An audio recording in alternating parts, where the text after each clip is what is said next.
Gravação iniciada. Bom, obrigada, bom dia mais uma vez. Nós estamos aqui em continuação ao nosso primeiro dia da nossa reunião de março de 2021.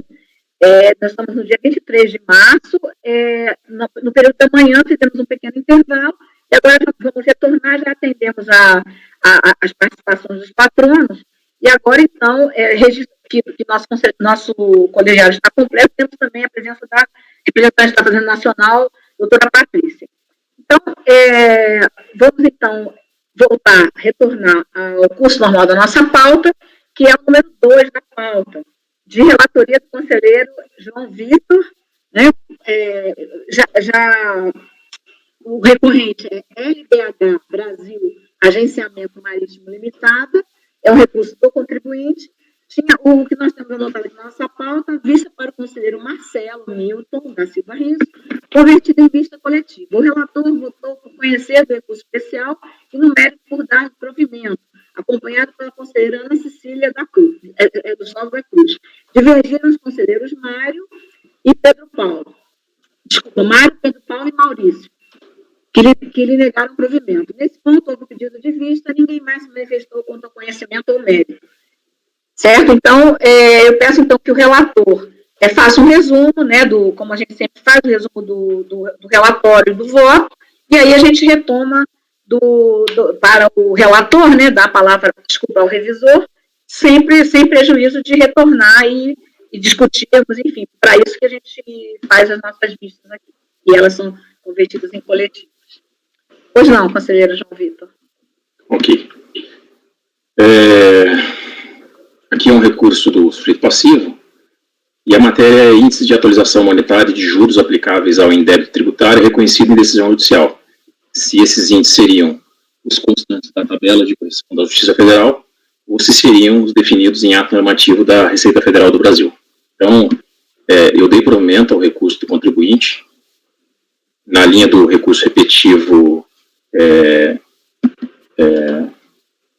1112524 do Distrito Federal, segundo o qual a correção e os juros de indébito tributário utilizados para compensação devem ser computados, então, de acordo com a tabela de correção da Justiça Federal, que inclusive contempla os expurgos inflacionários, e citei também o parecer da PGFN 2601 de 2008 e o ato declaratório também da PGFN número 10 de 2008. Então, em resumo, é isso.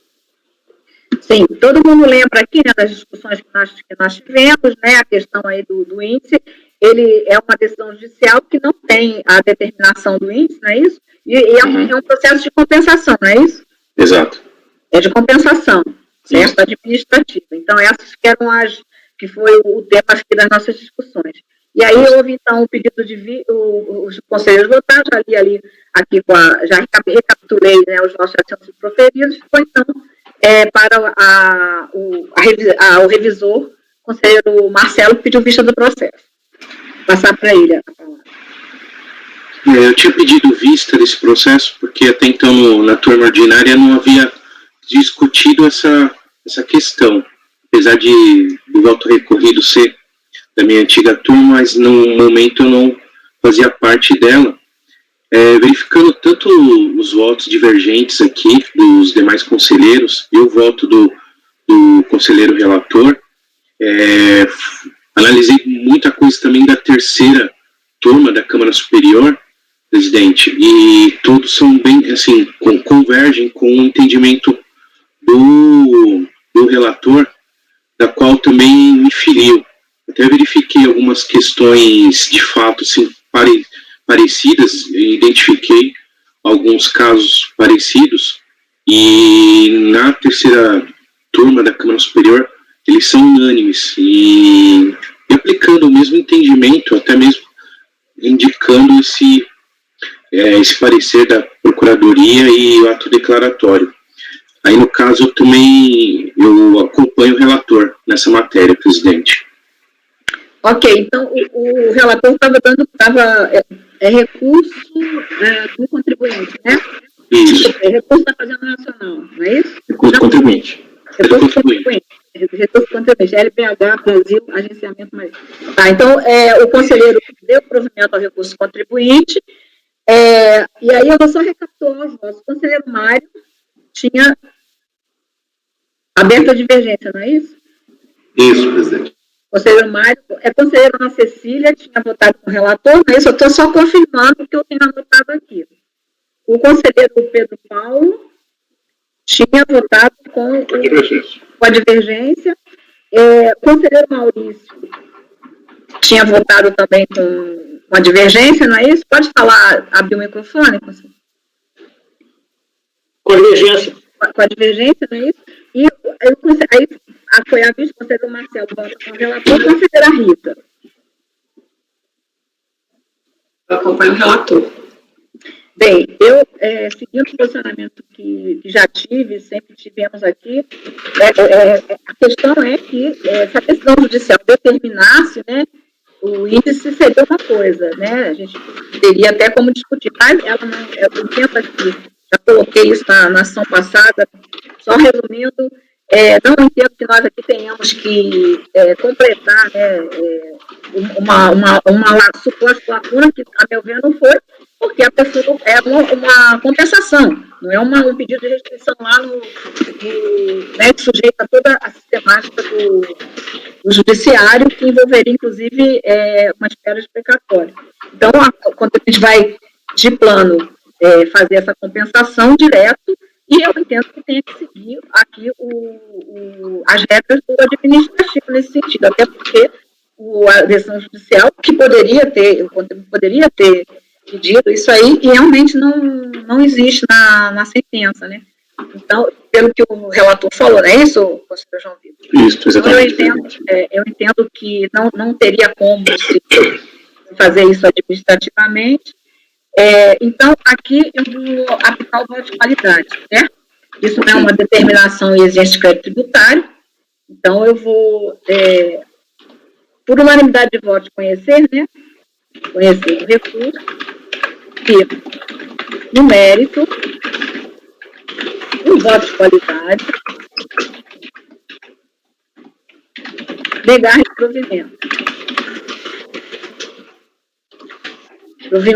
Vencidos os conselheiros João Vitor, relator, não é isso? Ana Cecília, Marcelo e Rita, que lhe deram provimento. Designado. Posso designar, Pedro Paulo, posso designar você? Pedro Paulo? Pode, sim. Posso? Ou alguém mais quer fazer? Pedro Paulo? Porque para mim tudo bem. A gente já examinou bastante isso, né? Acho que no passado, né? Duas ordens, gente. O conselheiro Pedro Paulo para elaborar o voto vencedor, tá certo? Então, vamos agora para... Esse caso, como é glose de compensação, não aplica a lei nova, não é isso? Exato, porque esse caso, principalmente a questão que é a restrição em si, né? O valor, você não tem nem Constituição, exigência de crédito tributário, pelo contrário, o contribuinte que está pedindo o pagamento indevido, certo? Ok. Bem, conselheiro, agora número 3 da pauta, né? Ainda continuamos com vista, foi vista para o número 3 da pauta, recurso da Fazenda Nacional, o interessado, Viação Pedro Leopoldo Limitada, vista para o conselheiro Pedro Paulo, convertido em vista coletiva. O relator votou por conhecer o recurso especial e no mérito por negar-lhe provimento, acompanhado no conhecimento pelos conselheiros Mário e Ana Cecília. Nesse ponto de vista, ninguém mais se manifestou contra o conhecimento ou mérito.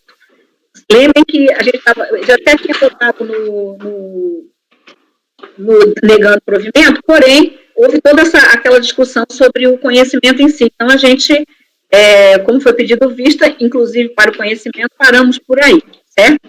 Então, era a vista para o conselheiro Pedro Paulo. Eu vou pedir, então, para o conselheiro João Vitor fazer o resumo, né, do relatório, do voto, para que a gente possa passar para o revisor, claro que aí sem prejuízo da discussão por todos, por isso a gente fez a vista coletiva. Ok, presidente.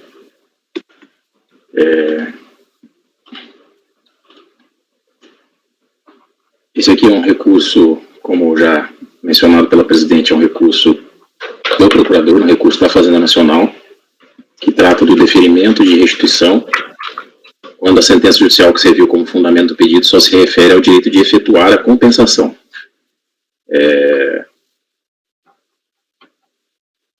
Estou negando provimento, melhor dizendo, ao recurso especial da Fazenda Nacional, por entender aí, conforme está na emenda, estava conhecendo, né, do recurso e negando provimento, porque houve uma circunstância jurídica superveniente, né, a decisão transitada em julgado, que impediu aí a compensação administrativa, de forma que seria cabível o processamento do pedido de restituição perante a própria Secretaria da Receita Federal do Brasil. Então, estou mantendo a decisão recorrida, que decidiu no mesmo sentido, e negando provimento ao recurso da Fazenda Nacional. Bem, aí então, tinha sido visto para o conselheiro Pedro Paulo e ele foi acompanhado. Presidente, na medida que a senhora se afasta do microfone, a gente não consegue ouvir.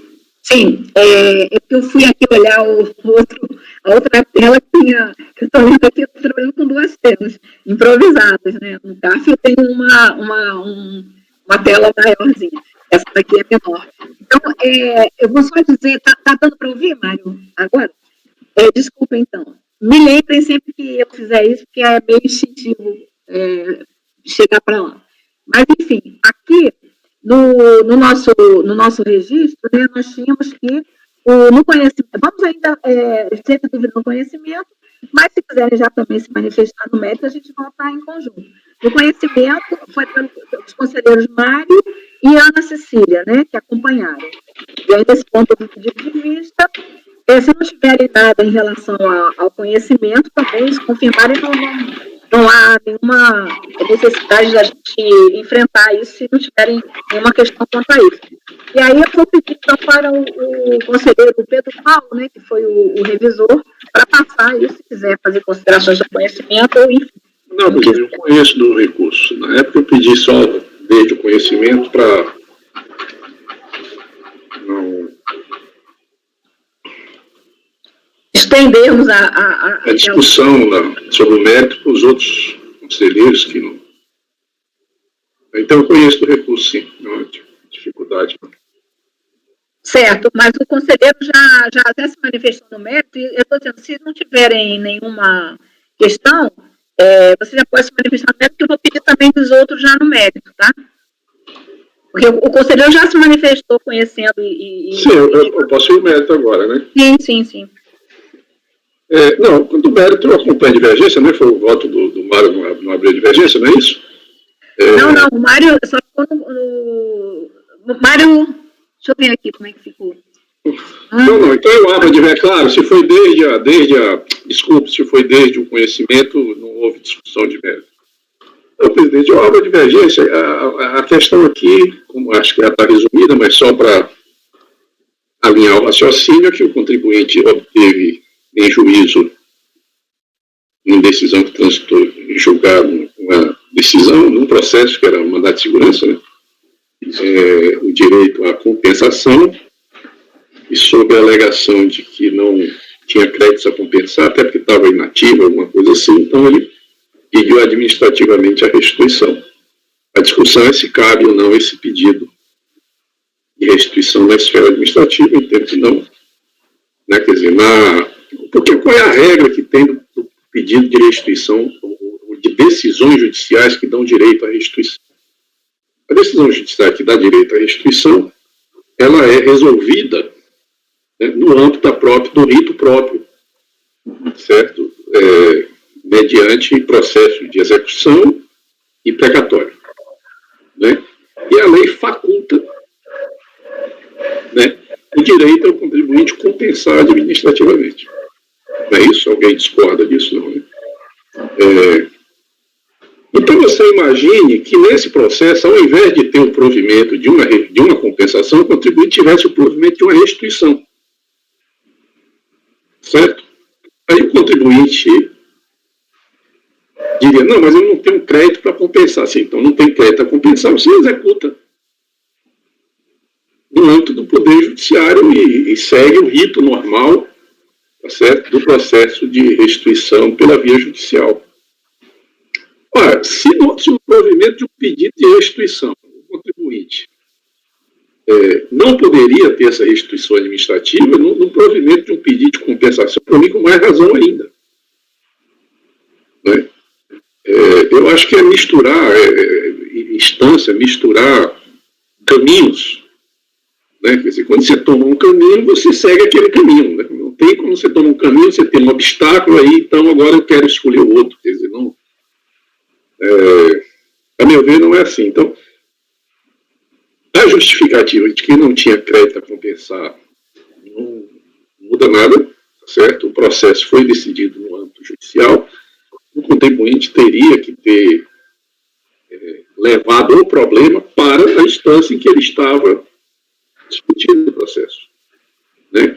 E pedir uma restituição, se fez ou se não fez, se fez a decisão certa ou se fez a decisão errada, o contribuinte, os seus advogados, o que quer que seja, não cabe a gente aqui ficar apadrinhando o contribuinte e corrigindo esse tipo de erro, de opções do contribuinte nas suas estratégias processuais.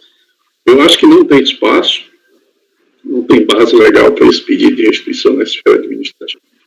Tinha que ser conduzido na via judicial.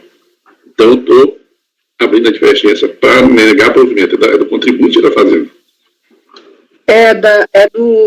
Da fazenda. Da fazenda. Fazenda para dar provimento. Tá. Bem, como o relator não trouxe nenhum óbvio ao conhecimento, e também não o revisor, e nós discutimos muito mérito aqui, e aí era mérito junto com o conhecimento, né? Então, estou tomando os votos conjuntos, então eu vou ter que retornar, né, para o conselheiro Mário, que aí, se vocês não veem óbice, nós já votaríamos isso. Se alguém tivesse alguma questão de conhecimento, colocaria. E aí a gente discutiria. Senão, a gente já votaria juntamente o conhecimento e mérito, já dizendo se tem ou não tem óbice, né? Não houve óbice antes, né? Bem, aí eu passo para o conselheiro Mário. Presidente, essa foi uma questão que até, assim, eu tive bastante dúvida na reunião passada, né, na sessão da reunião passada em que se apreciou isso, e dei uma olhada, né, me aprofundei um pouquinho mais em toda essa questão, e cheguei a essa conclusão, a essa mesma conclusão do conselheiro Pedro Paulo, no sentido de que o contribuinte não teria necessariamente nenhum prejuízo se a gente negasse aqui o pedido de restituição dele como alternativa à compensação, né? Porque ele pode entrar com ação de execução no próprio Poder Judiciário, no sentido de tentar reaver esses valores que ele obteve direito à compensação. E aí a minha convicção de que esse é o melhor caminho é justamente pelo que já foi colocado, porque quando você entra com ação judicial e com pedido de restituição, você, como contribuinte, você é submetido a um rito diferenciado, que é justamente a questão de se colocar numa fila para esperar a execução de um precatório, né? E se a gente tomar aí, se nós dermos uma decisão nesse sentido, aqui nós vamos estar simplesmente, como é que se diz, respaldando essa possibilidade justamente de que essa fila seja, né, de que a pessoa possa, na via administrativa, que é uma via mais ágil do que a via do Poder Judiciário, o contribuinte possa estar se beneficiando em detrimento de muitos outros que estão aí aguardando nessa fila para receber o que lhe é devido, né, inclusive com valores corrigidos. Então, eu vou acompanhar o redator, o conselheiro Pedro Paulo. Deixa eu acrescentar um pouquinho, presidente, sem a pessoa, como eu falei assim, a questão de estratégia, porque o contribuinte, naturalmente, hoje em dia, não sei do que ele foi, ele poderia ter problema de prescrição aí para executar essa... não é? Inclusive, essa questão também de você executar na via judicial e na via administrativa, você tem prazos diferentes. Mas seria uma subversão subverter todo o rito processual se você coloca uma cunha aí nesse procedimento. Acho que a gente está dando um passo assim mais do que as pernas. Bem, conselheira, ok, obrigado, conselheira Pedro Paulo. Conselheira Ana Cecília? Eu acompanho o relator, presidente. Conselheira Ana Cecília, conselheiro Pedro Paulo foi revisor, conselheiro João Vitor relator, conselheiro Maurício. Convergência, presidente. Conselheiro Marcelo. Presidente, eu até entendo a posição do conselheiro Pedro Paulo, né, essa questão procedimental, mas aí no caso, eu vejo que a súmula 269 aqui do STF fala que o mandado de segurança não seria substitutivo da ação de cobrança. Então, não seria possível o contribuinte no MS fazer esse pedido de restituição. Eu não vejo problema, se ele entrou com a compensação, ocorreu o que o voto recorrido, ao que me parece colocou, foi uma certa fungibilidade. Se não compensa, restitui. Não veria problema. Aí, no caso, eu acompanho o relator. Conhece e acompanha, né? Isso. Conselheira Rita. Também acompanho o relator. Bem, eu acompanho a divergência e entendo, conheço também, tinha até, no início a gente até discutiu um pouco, mas depois eu acho que foi ficando mais claro que não teria questão nenhuma aí de conhecimento. Também acho que ninguém nem levantou isso. Mas, em relação ao mérito, eu entendo que é realmente uma questão de opção, né? E temos regras, né? Essa é a questão, né? Aí até uma questão de se abrir aí vamos dizer assim, abrir uma possibilidade que, no meu entender, é a revelia até de todas as regras, né? Do judiciário e do administrativo, porque a pessoa, ela opta, né? Ela poderia ter optado pela compensação. Cada escolha aí vai ter prós e contras, né? A gente não tem como, uma vez não dando o pró, a gente então como até o conselheiro Pedro Paulo, acho que utilizou o termo subverter, né? Eu acho que alguém usou esse termo, subverter aí a ordem e o regramento, né, de todas essas figuras, né, que nós temos, compensação, restituição, enfim, judiciário, administrativo. Então, claro que aí nós temos a questão de precatórios, né, que foi também lembrado aqui. É importante que a pessoa agora vai dar uma restrição, né, quando a opção foi compensação, né, exatamente para a pessoa que é uma coisa imediata no balcão, né, assim que sai a sentença, é uma execução de um título no balcão. E aí vai ser uma execução do título no balcão por uma coisa que, se desde o início lá no judiciário optasse por isso, seria algo que o contribuinte com certeza não teria isso imediatamente, né? Seria Então, independentemente de tudo isso, assim, se vai ter tempo, se não vai, se prefere, isso é uma questão mesmo da estratégia, né? De cada um agora. Entendo que não cabe, assim, com todas as vênias, não cabe aqui ao Tribunal Administrativo socorrer, né, o contribuinte por causa disso, porque era uma opção, né? Certo? Então, eu também voto com a divergência, não é isso? Então, também é um caso de restituição, não é isso? Também, aqui eu vou usar, então, por unanimidade de votos, conhecer o recurso, né? E, no mérito, então, aqui eu vou aplicar o voto de qualidade, não é isso? O voto de qualidade, dar-lhe provimento. Vencidos os conselheiros. João Vitor, relator. Ana Cecília. Marcelo e Rita, que negaram o provimento. Posso designar de novo você, Pedro Paulo? Pode, presidente. Designado Pedro Paulo. Depois eu passo ao longo se precisar, eu passo para outros, tá? Porque você fez a revisão, né? Eu já tenho quase pronto aqui. Sim. Tá certo. Obrigada, então. Vamos passar, então, para o número... Esse foi para o número 4 da pauta, também vista. Também o processo está retornando de vista. O número 4 da pauta, recorrente Fazenda Nacional e interessados. Secretaria de Estado de Justiça e Segurança Pública, SEJUSP. Aqui nós tínhamos já iniciado o julgamento, vista para o conselheiro Mário, convertido em vista coletiva. A relatora votou por conhecer do recurso especial e, no mérito, por dar reprovimento. Nesse ponto, houve pedido de vista, ninguém mais se manifestou quanto ao conhecimento ou ao mérito, certo? Então, eu peço para a conselheira Ana Cecília, por favor, fazer um resumo, né, como a gente sempre faz do relatório do voto, e aí a gente podemos passar para o revisor, que seria também o primeiro a votar, o primeiro Mário. Ok, presidente.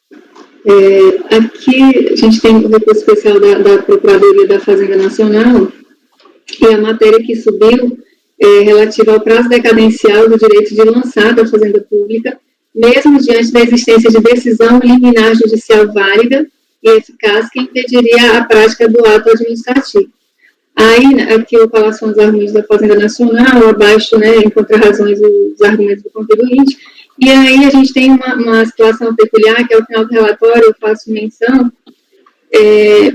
porque aqui teve uma situação, que foi aquela situação do acordo, um acordo judicial que foi realizado, né, sobre a matéria que é objeto dos presentes autos, mas que foi um acordo geral em uma outra ação judicial, e aí ficou a discussão na sessão passada se haveria concomitância ou não, essa questão dessa análise. Mas, em princípio, o que aconteceu, eu até coloco aqui, menciono aqui no final do relatório, que com o objetivo de evitar, tem a informação no processo acerca dessa situação específica, né, que com o objetivo de evitar o prolongamento do litígio, reduzindo os custos para as partes, foi firmado, em 8/7 de 2010, acordo entre o Estado de Minas Gerais, a União e o INSS, nos autos do RESP número tal, cópia anexa, no qual o Estado de Minas reconhece serem devidas à União as contribuições previdenciárias relativas a seus servidores não efetivos após a publicação da emenda constitucional 20, e, consequentemente, que a União é credora dessas contribuições sem prejuízo da aplicação da súmula vinculante 8 do STF,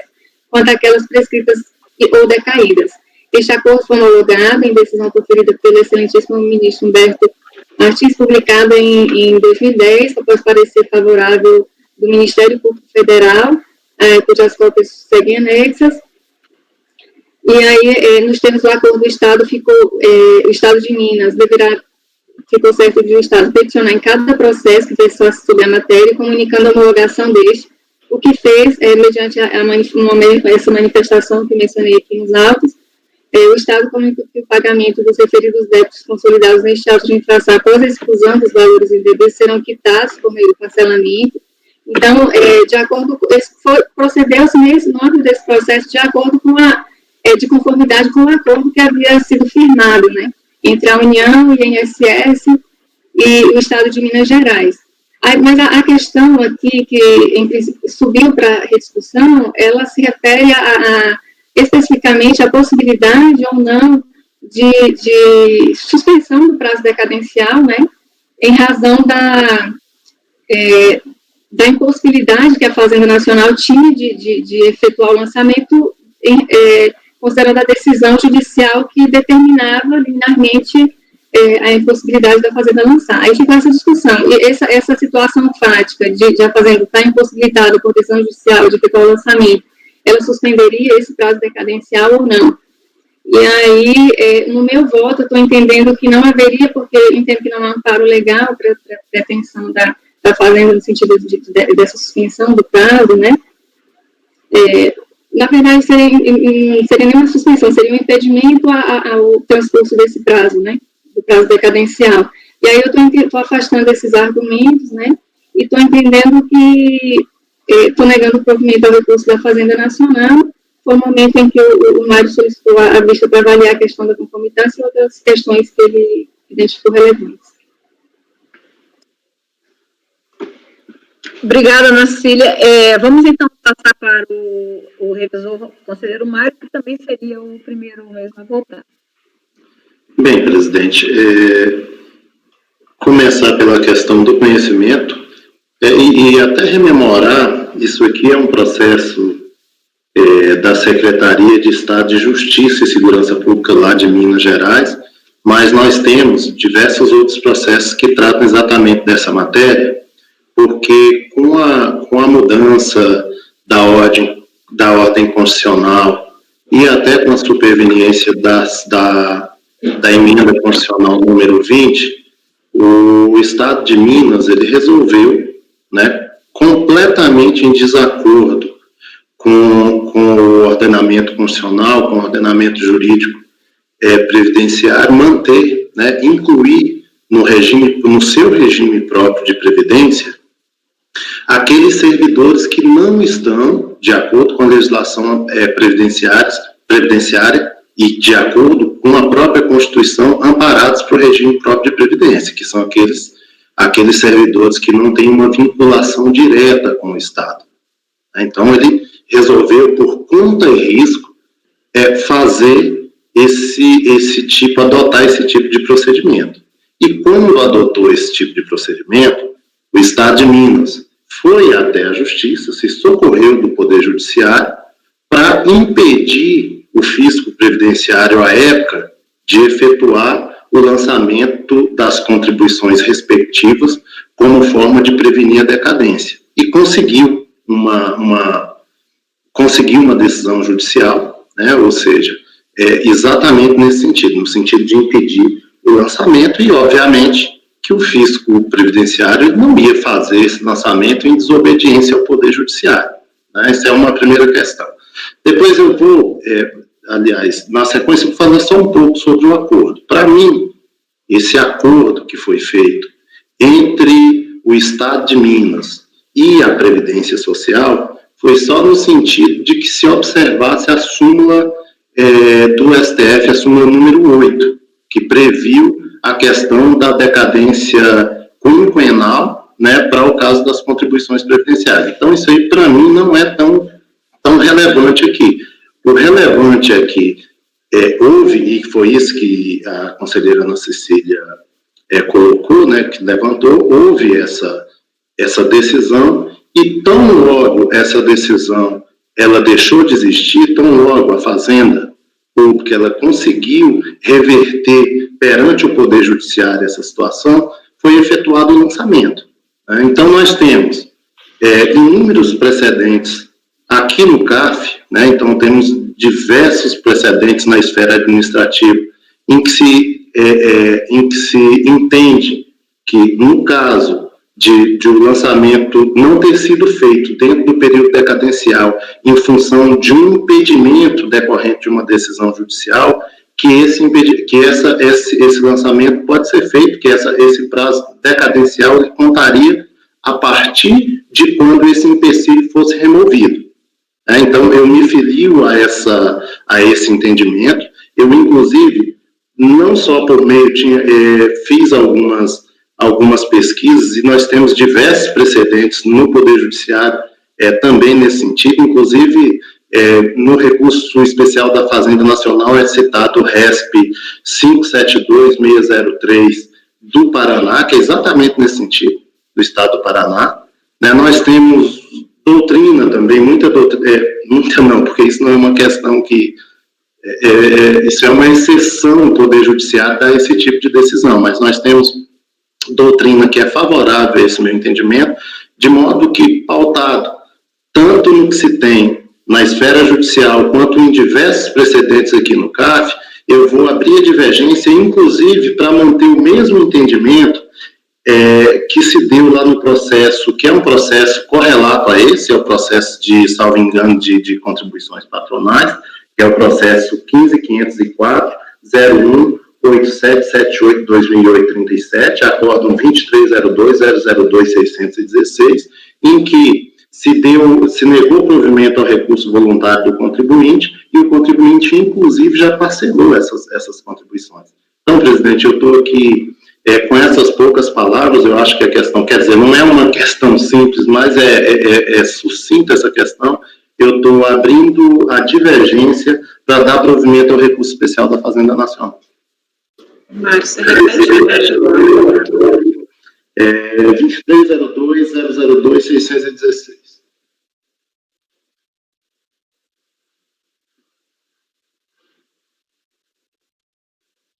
Só falou, presidente, o seu som está desligado. Certo. Ok. Bom, então a conselheira relatora tinha conhecido e negado o provimento, né, o recurso da Fazenda. O conselheiro, então, Mário, abriu a divergência, conhecendo e não tem nenhuma questão de conhecimento, né, conselheira Nascimento? Então, eu vou já tomar os votos, como a gente sempre faz aqui, em conjunto, se alguém tiver alguma restrição, que coloque. Conselheiro Mário está abrindo a divergência. Conselheiro Pedro Paulo. O presidente acompanha a divergência. Aliás, não é sem razão que o Código Tributário Nacional usa como critério de definição do termo inicial o primeiro dia em que o exercício poderia ter sido efetuado. Evidentemente, se você tem um obstáculo judicial que impede a realização do lançamento, não corre prazo decadencial. Certo? Porque o lançamento não podia ser efetuado. Então, teve assim que, se houve impedimento ao lançamento desde o início, né, preventivamente, parece que é esse o caso, né, o lançamento não podia ser efetuado. O lançamento começa a correr o prazo decadencial no momento em que esse obstáculo sai. Você não precisa ir muito longe, não. Né? Acompanha a divergência, sim. Bem, conselheiro João Vitor. Presidente, vou acompanhar a relatora. Conselheiro Maurício. Eu vou acompanhar a divergência, inclusive eu ia citar o artigo 731 do CTN, né? Bem colocado pelo Pedro Paulo ali, parece que está claro que o termo acordo só se inicia com a possibilidade de se lançar, né? Se eu não tenho a possibilidade de lançar, se eu estou impedido por uma ordem judicial, parece claro que o prazo não está fluindo. Conselheiro Marcelo. Eu acompanho a divergência, presidente. Conselheira Rita. Aqui só para recordar aqui, é preventivo e ele foi lançado desde o momento em que foi possível. É isso que aconteceu, porque a relatora mencionou sobre a questão do acordo, e abri aqui, mas eu lembrei que foi um acordo celebrado com o Estado, não é isso? Isso foi um acordo basicamente porque o Estado de Minas ele buscou parcelar, né? Quando ele imagino eu que se apercebeu que era uma discussão muito difícil no Poder Judiciário, ele resolveu chamar a Fazenda e fazer um acordo de parcelamento. E aí o lançamento foi feito a partir desse acordo. Conselheira Rita, poderia dizer o número daquele acordo que o Mário mencionou? O Mário falou? Anotei. Ou Mário ou Rita? 2302-002-616. 2302-002... 616. Obrigada. Bom, sim, conselheira Rita.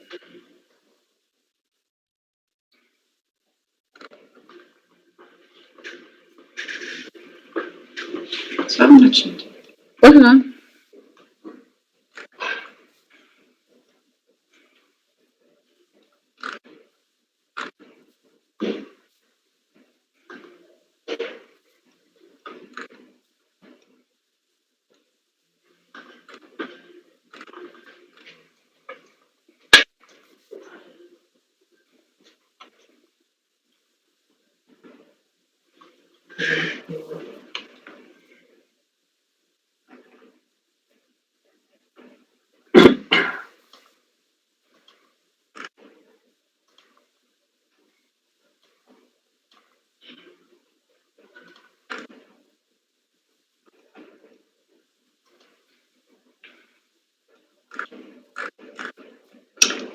Eu vou acompanhar a divergência por hora, porque a gente tem essa situação meio peculiar dessa confissão do contribuinte também nesse momento em que ele faz essa celebração desse parcelamento, né? Então, por hora eu acompanho a divergência.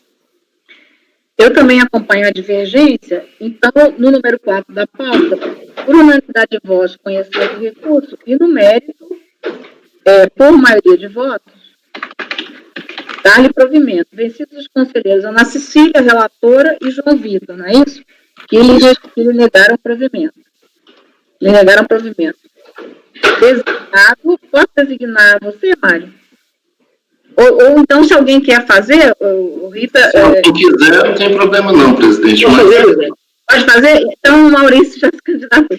Designado o conselheiro para elaborar o voto vencedor, o conselheiro Maurício. Certo? Bom, agora... Aqui não tem retorno, não? Porque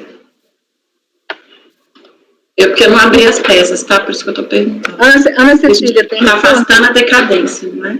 Poderia esclarecer se tem? Isso é fácil. Eu acho que a discussão é só decadência. Acho que é só isso porque ficou fora do acordo, só o resto, né?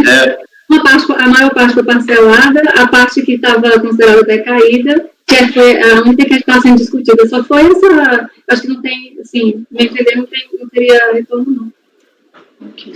Ok. Então, agora nós iríamos para os números 5, 6 e 7 da pauta, de relatoria, seria de relatoria da conselheira Rita, contribuinte, recorrente, Albatroz, Segurança e Vigilância Limitada, 5, 6 e 7, porém foi retirado de pauta, os processos foram retirados de pauta a pedido do contribuinte. E aí, então, já fizemos o número 8, né, que tivemos a sustentação oral, o número 9, então, da pauta, que passaremos agora, então, para julgamento, de relatoria da conselheira Rita, número 9 da pauta, recorrente Fazenda Nacional, interessado, Igreja Evangélica Assembleia de Deus.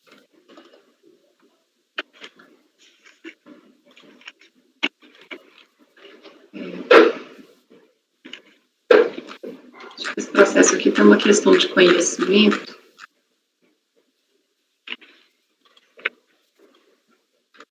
Vou pedir a ajuda dos senhores. Trata-se de lançamento, então, para exigência de contribuição previdenciária, para exigência de diferenças de cota segurado contribuinte individual e para exigência de cota patronal e adicional de RAT. E terceira, haja vista a descaracterização do contribuinte como entidade beneficente imune. Transcrevo para os senhores o relatório fiscal. O lançamento se refere ao período de janeiro de 2006 a março de 2010, o contribuinte notificado em 18 de março de 2021. A quarta Câmara, primeira turma ordinária, deu provimento parcial ao recurso voluntário, além de excluir valores da base de cálculo e definir os critérios para aplicação da multa, entendeu o colegiado pela existência de crédito, pela extinção do crédito tributário referente às competências 1 e 2 de 2006, dos autos de final 6520 e 6571, em razão da decadência regida pelo artigo 150, parágrafo 4º, cumulado com a súmula CARF número 99. O acordo recebeu a seguinte ementa, que eu transcrevo para os senhores. Intimado do acordo, a Fazenda Nacional interpôs recurso especial visando rediscutir a aplicação do artigo 150, parágrafo 4º do CPN ao presente caso, citando como paradigma o acordo 23.01.01960, defende a recorrência e incidência do artigo 173, inciso 1 do CPN, por ausência de pagamento. Transcrevo para os senhores a conclusão da Fazenda Nacional. Sem contrarrazões do contribuinte, ao relator. Antes de adentrarmos no mérito do recurso, pertinente reavaliar o cumprimento dos requisitos formais para o seu conhecimento. Inicialmente, é relevante destacar que o colegiado recorrido, ao analisar o caso concreto, concluiu pela decadência parcial dos lançamentos relativos às contribuições previdenciárias, cota patronal e a devida pelos segurados empregados e contribuintes individuais que prestaram serviços a contribuinte. 2 foram os fundamentos da turma COP para entender pela aplicação da jurisprudência do STJ e, consequentemente, do artigo 150, parágrafo 4 do CTN. Na minha interpretação, as fundamentações foram existência de informações em DCTF e existência de pagamento nos termos da súmula CARF número 99. Vejamos os trechos do voto vencedor da lavra do conselheiro Carlos Henrique de Oliveira. E aí eu transcrevo para os senhores e vou ler as partes grifadas. É justamente o que ocorreu no caso em apreço, com o agravante da declaração em GFIP prestada pela recorrente. Como bem apontado pelo relator, o contribuinte cumpriu o dever de informar em GFIP a ocorrência dos fatos geradores sujeitos à incidência de contribuição previdenciária. De certo, o que fez de acordo com o enquadramento tributário que entendia como concreto, se declarando como entidade no gozo da imunidade. Porém, tal informação não tem o condão de afastar do fisco o conhecimento da situação do contribuinte. Ao revés, segundo a própria Lei 8.212, tem o condão de confissão de dívida, ou seja, de constituição dos créditos tributários informados. Claro que, para os créditos confessados, não há que se falar em decadência, mas sim de prescrição, com idêntico prazo de 5 anos para que o fisco exija o pagamento do seu direito de crédito já constituído. Houve ainda a própria declaração da ocorrência dos fatos geradores tributários previdenciários, o que novamente permitiria à administração tributária a constituição de ofício ou prática de atos tendentes a essa constituição na defesa do seu crédito. Mister realçar com tintas fortes que tal tema se pacificou também no âmbito desse Conselho Administrativo com a edição da súmula CARF número 99. Lembramos que no caso concreto, a contribuinte é a entidade que se classificava como imune às contribuições, tendo efetuado a entrega das respectivas GFIPs no período, ainda que de forma parcial, o levantamento, além da cota patronal, não recolhida pela imunidade, exige também diferenças de contribuição relativa à cota do segurado, na condição de responsável pelos serviços prestados, pelos prestadores de serviços classificados como empregado ou contribuintes individuais vinculados à obra de construção civil. Interpretando o acórdão, temos que o colegiado recorrido concluiu pela constituição do crédito tributário por meio da GFIP e ainda pela existência de pagamento parcial nos termos da súmula CARF 99. Nesse cenário, concluiu pela aplicação do artigo 150, parágrafo 4º, aos lançamentos 6220 e 6571, que são os lançamentos que exigem a cota patronal e a diferença de segurado, em razão da caracterização desses vínculos de emprego. Da análise do acórdão 23.010.960, o único indicado como paradigma, não vislumbra similitude fática capaz de ensejar a divergência suscitada pela recorrente. Referido acórdão foi proferido em sessão de julgamento realizada em 13 de abril de 2011, data anterior à aprovação da súmula CARF 99, que se deu em 9/12 de 2013. Neste cenário, não é possível concluir com certeza que o colegiado paradigmático deixaria de aplicar o entendimento da súmula, ainda que exclusivamente para o auto de infração, para a exigência das diferenças apuradas da cota de contribuintes classificados como segurados empregados e autônomos em obra de construção civil, como fez o voto vencido do presente processo. Além disso, no acórdão paradigma, também não se vislumbra o debate acerca da constituição do crédito tributário por meio de GFIP e eventuais consequências para o cálculo da decadência.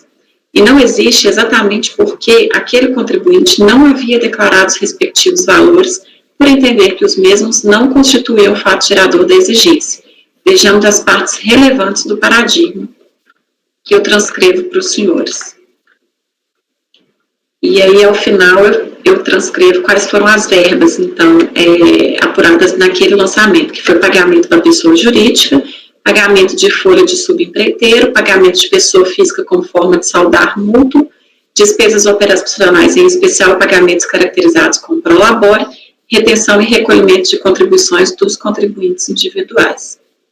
Pela natureza das rubricas citadas pelo acórdão paradigma, é de se presumir que tais valores não foram informados pelo contribuinte em GFIP, situação que afasta a similitude do caso ali analisado com o presente lançamento. Então, diante de todo o exposto, eu estou deixando de conhecer do recurso da Fazenda Nacional. Trouxe para debate com os senhores que eu fiquei na dúvida, de fato, se daria para conhecer. Esse acórdão paradigma, ele é aquele que traz aquela tese, né, antiga da Fazenda Nacional, no sentido de que o lançamento, ele tem que, o recolhimento tem que ser específico sobre aquela rubrica recolhida. Então, diante da fundamentação do acórdão recorrido, eu estou entendendo que, nesse caso, não é possível estabelecer essa divergência. Ok. Conselheiro Mário. Presidente, eu acho que, além disso, tem a questão de o recorrido ter aplicado o entendimento de súmula, né? Então, como foi aplicado, isso para mim já é uma entrada ao conhecimento do recurso especial. Então, eu vou acompanhar a relatora por não conhecer. Inclusive, o paradigma é anterior à súmula, né? E também o recurso não é no sentido de impossibilidade de aplicação ou aplicação errada da súmula, ou aplicação do recurso foi trazido, né? Que é uma das coisas que se poderia, né, pensar em, ao menos, se analisar um acórdão que ficou e o paradigma não é anterior, né? Bem, conselheira Ana Cecília. Eu acompanho, presidente. Conselheiro Pedro Paulo. Com a relatora, presidente. Conselheiro João Vitor. Eu acompanho a relatora, presidente. Conselheiro Maurício. Acompanho, presidente. Conselheiro Marcelo. Acompanho. Eu também acompanho. Então, no número 9 da pauta, por unanimidade de votos, não conhecer do recurso. Sim. Agora, então, o número 10 da pauta, o próximo, nós já julgamos, né? Foi o... Vou voltar aqui, que foi demais aqui. Número 10 da pauta, nós já tivemos, inclusive, o acompanhamento do contribuinte. Agora, seria o número 11 da pauta, 11 e 12 da pauta, né, de relatoria do conselheiro Mário, mas esses dois processos, 11 e 12 da pauta, é interessado o Banco BNP Paribas Brasil S.A., eles foram retirados de pauta pelo contribuinte e pela Fazenda Nacional. Bom, agora então passamos para o número 13 da pauta, de relatoria da conselheira Rita, processo recorrente Fazenda Nacional, interessado, Serviço Social do Comércio, SESC.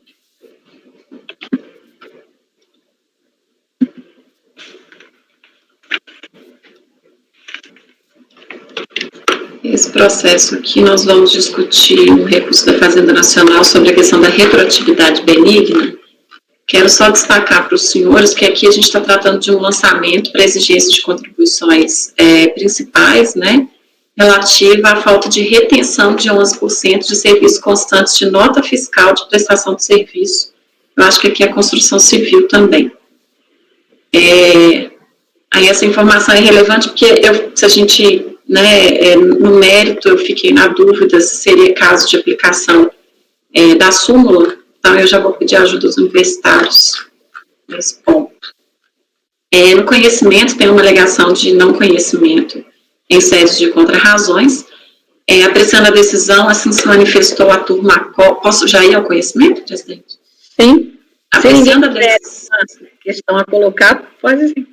Apreciando a decisão, assim se manifestou a turma COS sobre a aplicação do princípio da retroatividade benigna das multas previstas no artigo 106, que eu transcrevo para os senhores, e ela concluiu.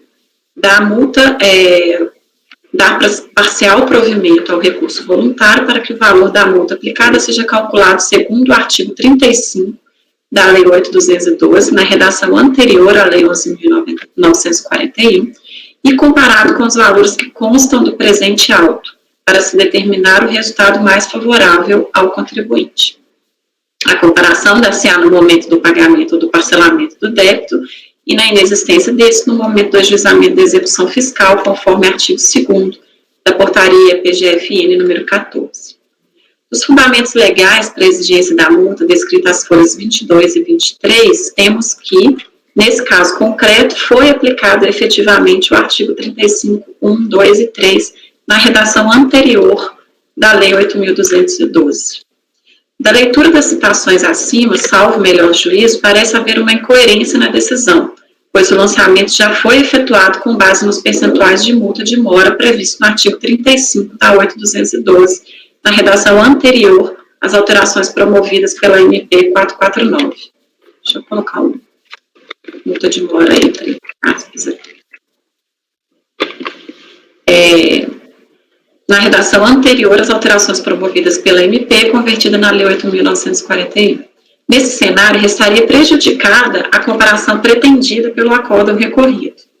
A Fazenda Nacional apresenta recurso com base na premissa equivocada de que o colegiado tenha concluído pela aplicação da retroatividade benigna a partir da comparação da multa do artigo 35, na redação anterior, com a nova redação dada ao referido artigo 35, o qual remete à multa de mora do artigo 61. De toda sorte, em que pese o citado erro, fato que os acórdãos paradigmas esboçam tese que permite o conhecimento do recurso, pois ambos, analisando lançamentos realizados ainda na vigência da redação anterior e julgados após a edição da Lei 10.941, concluíram que a comparação da multa deve se dar a partir da análise do artigo 35, com o novo 35A da Lei 8.212, pois referidas penalidades possuem a mesma natureza, qual seja de multa de ofício aplicada aos casos onde não há recolhimento espontâneo pelo contribuinte. Então, nesse cenário, eu estou conhecendo do recurso da Fazenda Nacional. Bem, alguém tem alguma questão em relação ao conhecimento? Precisa votar separado? Você já iria entrar no mérito, não é, Rita? Já iria. Tá, então, se ninguém tem nenhuma questão, vamos poder... Que eu entendi que o acórdão recorrido, ele pede para fazer a comparação, mas a conclusão dele é até, não traz nem efeitos, porque o lançamento ele já foi feito com base no 35, na redação anterior. Então, ele não traz qual o outro dispositivo que ensejaria a comparação. Então, pela decisão recorrida, nem daria para se comparar. E os paradigmas, embora venha com essa premissa de que não se pode limitar os 20% do artigo 61 da NAV 430, ele traz qual que seria o critério correto, que seria o 35 com a redação anterior, com o 35A atual, que traz o 75 da multa de ofício. Então, eu achei que a tese daria para conhecer de toda forma. Trouxe um acordo que decidiu a mesma questão de forma divergente, não é isso? Sim. Bom, aí, tem questão, a gente pode seguir na análise. Aí, no mérito, e aí é que eu peço ajuda aos universitários, eu estava dando provimento parcial ao recurso da Fazenda Nacional, por entender que, nesse caso, seria, sim, um caso de aplicação da súmula CAF número 119. Lá no final, eu coloco, vale destacar que, no caso, que na mesma ação fiscal foram lavrados debicados para exigência simultânea de obrigações principais e acessórias, e a súmula CAF é vinculante nos termos do artigo 45. E por isso aqui é relevante destacar que, nessa mesma ação fiscal, além do presente lançamento, foram lavrados os autos de infração. Aí eu vou ter o AI de final 806, que é a questão de GFIP, tem outro de GFIP, tem 3 de GFIP e os de um outro de obrigação acessória de arquivo digital e o de terceiro. Então, eu estou concluindo que, observado o resultado do julgamento referente à exigência da multa por entrega de GFIP em desconformidade com a legislação e correlata ao presente lançamento de obrigação principal por falta de retenção da contribuição incidente na prestação de serviços de construção civil, eu dou o provimento parcial ao recurso da Fazenda Nacional para determinar que a multa seja calculada nos termos da súmula CAF número 119. A minha dúvida, que aí eu ia perguntar até para o Mário, é se esse tipo de obrigação principal seja informação em GFIP, essa da retenção. Porque, como eu não tive acesso ao acessório, eu não sei se esse valor estaria também incluído lá, além de outros que foram objeto de sua atuação. Microfone. Eu imaginei falando que do microfone, o meu também estava desligado. Eu imaginei que fosse justamente essa dúvida sua. Aí abri aqui o manual da GFIP e tem o item 4 no manual, o que ele diz? O que deve ser informado? Dados cadastrais, base de incidência do FGTS das contribuições, compreendendo remuneração, comercialização da produção rural, receita de espetáculos desportivos, patrocínio, outras informações, e dentre essas outras informações está aí a questão da retenção sobre nota fiscal fatura. Né? Então, eu acho que pese esse fato gerador ser cobrado aqui só por responsabilidade, eu acho que contempla. Né? Porque uma vez cobrado aqui, essa informação daqui, ela vai servir para verificar, porque às vezes o contribuinte lá, o prestador, ele até se compensa dessas contribuições. E essa informação do fato gerador aqui serve até para fazer esse batimento. Então, eu acho que sim, não sei se o Maurício tem alguma que já trabalhou com isso. Eu tenho dúvida, sim, porque parece que a multa por primeira obrigação acessória é a multa por não reter. Eu acho que a declaração AGFIP, se eu não estou enganado, quem declara é o prestador, né? Ele declara a AGFIP por tomador, mas não quem toma o serviço. Eu acho que quem toma o serviço, se eu não estou enganado, ele não tem obrigatoriedade de declarar essa retenção na AGFIP, não. Se eu não estou enganado. Não, eu acho que não, Maurício. O que acontece? O prestador de serviço, ele vai colocar ali ele vai colocar na GFIP as informações sobre como é que se diz? Os contribuintes, né, os segurados que estão sob sua responsabilidade. Ele vai lá e faz uma GFIP específica, aqui eu não sei nem se é o caso de GFIP específica na construção civil, mas ele informa o fato gerador e ele se compensa, né, na hora que ele informa o fato gerador, ele traz essa informação para reduzir a contribuição que ele quer pagar. Isso é o prestador. Agora, essa informação, ela vai lá, o tomador de serviço também faz isso, até para que o órgão de administração tributária possa fazer o batimento de uma informação com a outra e saber se alguém não está se compensando de alguma coisa que não foi recolhida lá no prestador de serviço, a despeito de outras discussões a respeito disso. Então, acho que vai na GFIP do tomador e na GFIP do prestador ele informa a compensação pelo que está aqui no manual. Então, é esse o resultado, né? Eu imaginando que teria uma I68 correlato a essa informação que deixou de ser GFIP, eu estava aplicando a súmula 119. Mas o autuante, ele menciona a I68 para esse lançamento? Não menciona, né? Eu transcrevi aí, tem uma I 11.2, antes da conclusão do voto, emitido por conta da omissão de informações em GFIP em diversas competências. 11.2, qual que é? Ah, tá. 807.3, né? Isso, 807.3. Eu não sei se pudesse abrir esse processo para ver quais são os faturadores que ele está mencionando nesse processo, né? Qualquer coisa, Maurício, a gente roda aqui a votação e você, se quiser dar uma olhada e até aprofundar nisso, você pede uma vista, porque eu já estou com uma. Tá. Aí dá uma olhada melhor, porque a gente até esclarece e não corre o risco de cometer alguma impropriedade aqui. Melhor. Conselheiro Mário, então você está acompanhando? Eu vou acompanhar a relatora a princípio e me comprometo a dar uma olhadinha também. Depois, se houver, obviamente, o pedido de vista, presidente. Sim. Essa vista, inclusive, não pode até ser só pela impossibilidade da gente olhar agora. Ela pode até ser de peso. O e-processo, ele ainda não está funcionando, pelo que eu sei. Se ele estivesse abrindo aqui, eu consultaria esse delicado aqui, na 807.3, só para ter essa ideia de... não, já deu. Pega uma de mesa, então, Maurício. Talvez seja melhor. Eu tenho, por acaso, até esses processos. Eu consegui baixar um... que eu fiz. O e-processo começou a abrir. Por isso que eu estou dizendo uma de mesa, porque o e-processo começou a abrir. O e-processo começou a abrir. Acabei de abrir aqui, consegui. Porque eu coloco na pasta. Vou colocar na pasta. Vou colocar ele na minha pasta. Tá? E aí todo mundo pode ver, tá certo? Deixa eu só pegar aqui, rapidinho. É o delicado final 807.3. Então, eu salvo sempre pelo número que está na pauta, que eu tenho medo de, às vezes, ter algum problema no meu processo. E, rapidinho, processos, ele é o número 13, não é isso? Mas a senhora tem um outro querendo ir no outro processo, não é nesse não, é no de GFIP, não é isso, Maurício? Isso. Tá certo, desculpe, então não tem. Olha Só aí. tem os da pauta, se serviu 13, tudo bem, senão...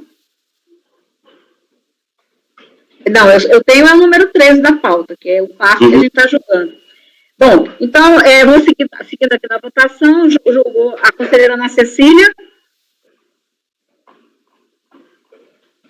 A conselheira Rita está conhecendo e dando provimento parcial, né, Rita, para que a retroatividade benigna seja aplicada em conformidade com a súmula CARF 119. Estou acompanhando. Conselheiro Pedro Paulo. Acompanho. Conselheiro João Vitor. Acompanho. Conselheiro Maurício. Vou ficar com a vista de mesa, presidente. Vista de mesa? Então, eu vou... Esse é o número 13 da pauta. Vista de mesa, só explicando, vista de mesa, nós tentamos ainda, dentro dessa reunião, esclarecer, né? Então, a vista se transforma em vista efetiva para o mês que vem, mas, a princípio, seria vista de mesa para o conselheiro Maurício. Então, não vou nem... vou colocar aqui... a conselheira relatora, conheceu do recurso e lhe deu provimento, só porque depois, se ela ficar definitiva, aí, parcial, para que a retroatividade seja aplicada em conformidade com a súmula CARF 119. Então, acompanharam a relatora os conselheiros Mário, Ana Cecília, Pedro Paulo e João Vitor, não é isso? Nesse ponto houve pedido de vista, tal. Só estou anotando aqui, caso não se consiga, enfim, não se chegue a uma conclusão, mas a princípio a gente nem precisaria, porque a nossa vista de mesa é para a nossa mesma sessão. Bem, já são 12h05, pergunto se quer continuar mais um pouquinho ou a gente interrompe para as 14 horas. Não interromper, porque vai...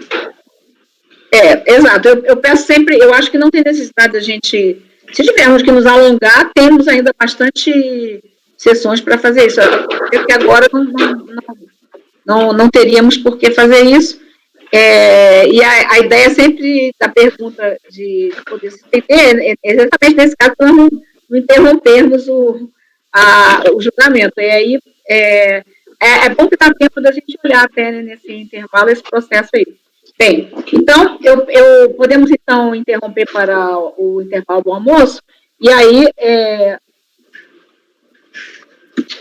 eu peço, então, para nosso apoio interromper a gravação, retornamos, então, às 14 horas, certo?